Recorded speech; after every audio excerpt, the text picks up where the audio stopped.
दासान्दि गोबां मानसिफ्रानो फेसबुकआवहाय फैसा आर्न खालामनो थाखाय खस्थ' खालामनायखौ नुनो मोनदों। नाथाय खस्थ' खालामसेयावबो दासिमबो फेसबुकनिफ्राय फैसा आर्न खालामनो हायाखै। फेसबुकआव फैसा आर्न खालामनो थाखाय माखासे टुलफोरनि गोनां जायो। बेनि गेजेरावनो इम्परटेन्ट टुलानो जाहैबाय कन्टेन्ट मनिटाइजेसन। आं दिनै नोंथांमोननो फेसबुकआवहाय कन्टेन्ट मनिटाइजेसनखौहाय बोरैहाय मोननो हागोन बेनि सोमोन्दै गुवारै खोन्थालांगोन। कन्टेन्ट मनिटाइजेसनखौ मोननांगौब्ला फेसबुकआव माबायदि रिपर्ट होनांगौ आं बेखौ गुवारै खोन्थालांगोन। बेनिखायनो भिडिअखौ स्किप खालामाजासे जोबजासिम नायलांबाय थाबानो जाबाय। भिडिअखौ जागायजेननायनि सिगां नोंथांमोननिसिम गुरै खावलायनाय, नोंथांमोना आंनि चेनेलाव गोदानब्ला चेनेलखौ अननानै साबस्क्राइब खालामनानै लादो। लोगोसे फेसबुकआव नुदोंबा आंनि फेसबुक पेजखौहाय फल' खालामनानै लादो। थौदो बिदिब्ला दिनैनि भिडिअखौ जागायदिनि। फेसबुकआव कन्टेन्ट मनिटाइजेसननि थाखाय रिपर्ट हरनायनि सिगां माखासे खामानिखौ मावग्रोनानै लानाया गोनां। बेनि थाखाय मा खालामनांगोन, फेसबुकनि नोंथांनि प्रफाइलाव हाबदो। प्रफाइलाव हाबनानै नैबेयाव दंना प्रफेसनेल डेशबर्ड, बेवहाय थुदो। बेयाव थुनानै नैबे सेराव दंना मनिटाइजेसन, बेयाव थुदो। बेयाव थुनानैहाय नैबे फार्स्टआव थुदो मनिटाइजेसन स्टेटासआवहाय। बेयाव थुनानै नैबे गाहायाव दंना प्रफाइल स्टेटास, बेयाव थुदो। बेयाव थुनानै नायोबा गासिबो एक्टिभ जाजोबनांगोन आरो ना, रिकमेन्डेसन मनिटाइजेसन गासैबो। आरो प्रफाइलावहाय बेबायदि गोथां टिक मार्कआ नुनांगोन आरो। बे आंना प्रफाइला गासिबो थिगानो गोजाखा, जेबो प्रब्लेम नङा। आरो मा खालामबावनांगोन, बेक फैफिनदो, बेक फैथारदो। बेक फैनानै नैबाव दंना हेल्प एन्ड सापर्टआव थुदो। हेल्प एन्ड सापर्टआव थुनानै नैबाव दंना सापर्ट इनबक्स, बेवहाय थुदो। सापर्ट इनबक्सआव थुयोबा नुबाय नैबे सेकेन्ड नाम्बार अपसनाव दङ इउआर एलार्टस, बेवहाय थुदो। बेयाव थुयोबा मा नुगोन, माने नोंनि प्रफाइलावहाय माबाफोर हगारनायाव बा भिडिअसफोर हगारनायाव माबाफोर कपिराइटफोर फैनानै दङब्ला बेवहाय गासिखौबो नुनो मोनगोन। आंना बेवहाय जेबो कपिराइट गैया, थिगानो। दायो बेक फैफिनदो। गासिबो थिगानो गोजा। दायो रिपर्टखौ हरनो हासिगोन। बेनि थाखाय आरो मोनसे खामानिखौ मावनानै लानांगोन, मोननैसो स्क्रिनशट खालामनानै लानांगोन आरो ना। स्क्रिनशट लानो थाखाय मा खालामनांगोन, फार्स्टआवनो नैबेयाव प्रफेसनेल डेशबर्डआव हाबफिनदो। प्रफेसनेल डेशबर्डआव हाबनानैहाय मनिटाइजेसनाव थुदो।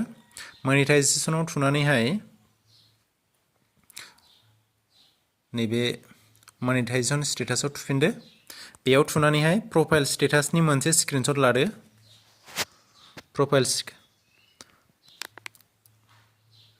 आंनि स्क्रिनशटआ जाबाय प्रफाइल स्टेटासनि। बेनिफ्राय बेक फैफिननानैहाय नैबेयाव गासिबो टुलफोरखौ नुनो मोनजोबदोंना, एड अन रिल्स, बनास, इनस्ट्रिम एड्स, साबसक्रिपसन, बेनिबो मोनसे स्क्रिनशटखौ लादो। आंना स्क्रिनशटआ जाबाय। बेनि थाखाय मा खालामनांगोन, बेक थांफिनदो। बेक थांनानैहाय नैबे प्रफाइलाव फैफिनदो। बेनिफ्राय गोजौआव ओरै नारखोदो। हेल्प एन्ड सापर्ट, नैबे हेल्प एन्ड सापर्टनि नैबाव दंना रिपर्ट ए प्रब्लेम, नैबेयाव दंना, बेयाव थुदो। बेनिफ्राय दङ नैबेयाव दङ कन्टिनिउ टु रिपर्ट ए प्रब्लेम, बेयाव थुदो। नेटआ एसे स्ल', दसे नेटवानो जाबाय। आंना नेटआ एसे स्ल', दायो जाबाय। बेनिफ्राय दङ नैबेयाव इनक्लुडआव थुदो। इनक्लुडआव थुनानैहाय नैयाव नायदो, नैबे पेजआवहाय थुदो। पेजआवहाय थुनानै डेसक्राइब द इस्यु दंना, बेवहाय रिपर्ट लिरनांगोन आरो। दा रिपर्टखौ नोंथांमोना बोरै मोनगोन होननानै बुङोब्ला आं मोनसे रिपर्ट लिरनानै दोनखादों। नट्सआवहाय सेभ खालामनानै दोनदों आं रिपर्टखौहाय। नैबाव दङ, बेखौ नोंसोरो स्क्रिनशट खालामनानै लाबानो जाबाय। बेखौ दायो कपि खालामदो। कपि खालामनानैहाय नैबे रिपर्टआवहाय पेस्ट खालामनानै होदो आरो। बेनिफ्राय गाहायावहाय फेसबुकनि लिंकखौहाय होबानो जाबाय। ओरै लिरदो, फेसबुक लिंक। फेसबुकनि लिंकखौहाय कपि खालामनानै आं दोनखादोंमोन नट्सआवहाय। नैबेनो आंना फेसबुकनि लिंकआ, बेखौबो कपि खालामदो।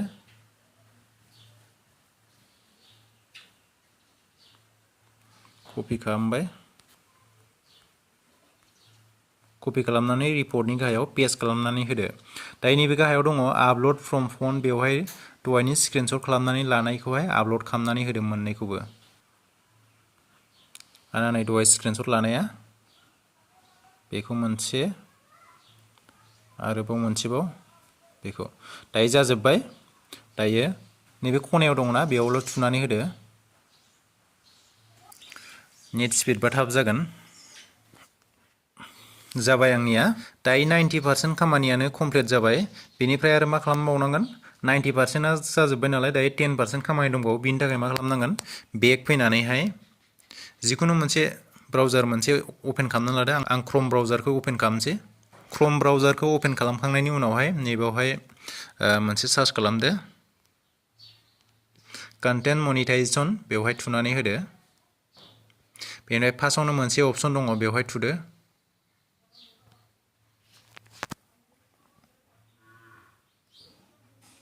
डेस्कटप मड खालामनानै ला आंना नै ओरै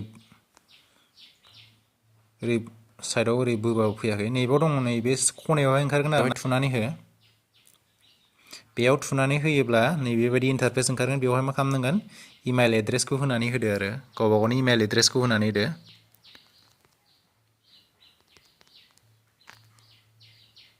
इमेल एड्रेसखौ होखांबाय बिनि उनावहाय फेसबुक एकाउन्टनि गावबा गाव फेसबुक एकाउन्टनि लिंकखौहाय नैबेवहाय पेस्ट खालामनानै हो फार्स्टआव कपि खालामनानै लाग्रोखा आंना कपि खालामखानाय दङ नट्सआवहाय सेभ खालामना दोननाय दङ बेखौहाय कपि खालामदो